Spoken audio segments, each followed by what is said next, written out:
Welcome to today's Explainer. We are jumping right into a deeply fascinating and honestly pretty complex historical deep dive. We're looking at the specific demographic and political shifts in British Mandate Palestine prior to 1948.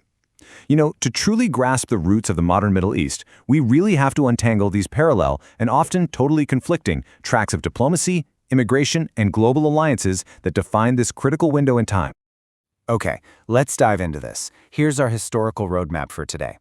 We'll start with the British Mandate era, look at a tale of two immigrations, then move on to the 1939 White Paper, examine Husseini and Axis alliances, and finally wrap up with a demographic turning point. Section 1. The British Mandate Era. Let's set our stage in those precarious years right after World War I.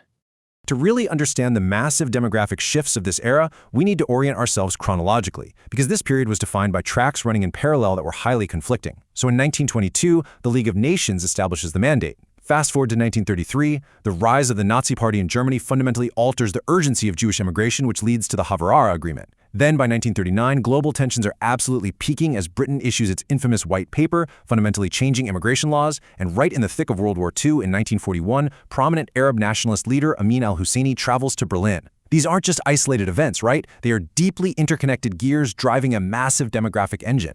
Initially, the 1922 League of Nations mandate was granted to Britain with a very clear objective: to support the establishment of a Jewish homeland. But, as the source texts point out, the implementation rapidly shifted. Over time, British authorities didn't really respect the original spirit of the agreement. They chose instead to navigate their own strategic interests in the region, and that pivot had profound demographic consequences. Section 2. A Tale of Two Immigrations. We're going to focus strictly on documented immigration policies here. And this brilliantly illustrates the core demographic contrast of the era. A primary driver of the shifts in Palestine was a deliberate British policy designed to essentially manage population ratios. On one hand, you have a closed-door policy. This gradually but firmly restricted Jewish immigrants attempting to flee persecution in Hitler's Europe. But at the exact same time, on the other hand, you have an open-door policy. This simultaneously facilitated mass Arab immigration into the mandate. According to the text, this was politically motivated to ensure the Jewish population remained a permanent minority. To cement this, let's look at a direct quote from the historical analysis. They gradually closed the doors to Jewish immigrants who were trying to flee Hitler's Europe. In parallel, the British kept the doors wide open to Arab immigration.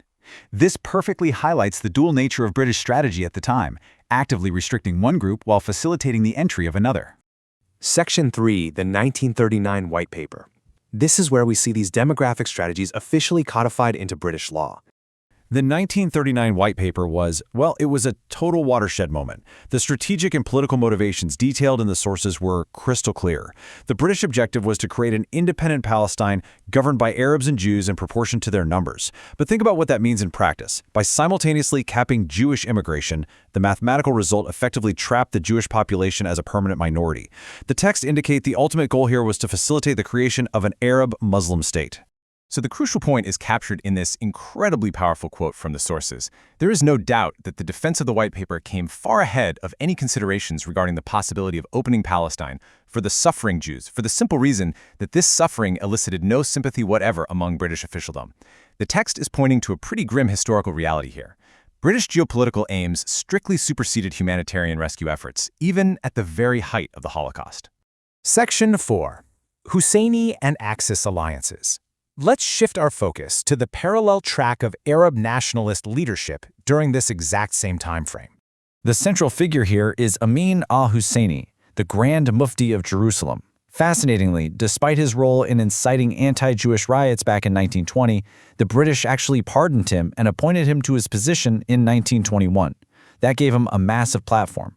From there, he established a position of absolute rejectionism, forging strong alliances with fascist regimes in Europe with the explicit determination to eliminate Zionism. Husseini's campaign was absolutely relentless. The historical texts list his actions. He fomented a terrorist war against Palestinian Jews, and he secured massive support from the Italian fascist and Nazi regimes, eventually fleeing to Berlin in 1941 to openly support the Axis. Critically, to ensure Jews remained a minority in Palestine, Husseini explicitly urged the Nazis to end any Jewish emigration. He aggressively lobbied Axis-allied countries to send their Jewish populations to concentration camps in Poland instead. The primary evidence for this is incredibly stark. Historians note that, in May and June 1943, the Mufti sent letters to all four governments demanding that they withdraw their authorization for Jewish emigration and urging them instead to send their Jews to Poland. He was actively interfering in rescue efforts from countries like Hungary, Romania, Bulgaria, and Italy. He was directly ensuring those refugees could not reach the mandate.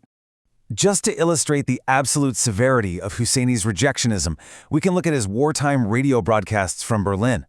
On March 1, 1944, he broadcast in Arabic, "Arabs, rise as one and fight for your sacred rights. Kill the Jews wherever you find them. This pleases God, history, and religion." He was explicitly connecting Nazi anti-Zionism with a religious war, creating a legacy of zero compromise. Section 5. A demographic turning point. Let's synthesize how these parallel historical tracks ultimately collided. So, having looked at the British policies of the 1920s and 30s, and then the Arab nationalist alliances of the 1940s, we have to ask ourselves, what was the resulting demographic landscape of these policies by 1947? It was basically a collision course. The combination of British demographic engineering, remember, capping Jewish immigration while simultaneously facilitating mass Arab migration, paired with Husseini's uncompromising rejectionism, laid the direct groundwork for the conflict to come. The stage was set for a deeply fractured territory, one that had been heavily manipulated by an imperial power and influenced by local leadership that entirely rejected coexistence. Let's move to the immediate aftermath and see how this builds. By 1947, the United Nations proposes a partition plan to divide the land. While Jewish nationalists accepted this plan, Arab leadership, heavily fueled by the ideological legacy of leaders like Husseini, unanimously rejected a two-state solution entirely. Consequently, the 1948 Arab-Israeli War begins almost immediately upon the expiration of the British mandate. The cascade of events from those demographic policies of the 1930s leads directly to this outbreak of war. So, I want to leave you with this final provocative thought. How does understanding this specific era of demographic engineering and extreme wartime alliances change your perspective on the true roots of the 1948 conflict?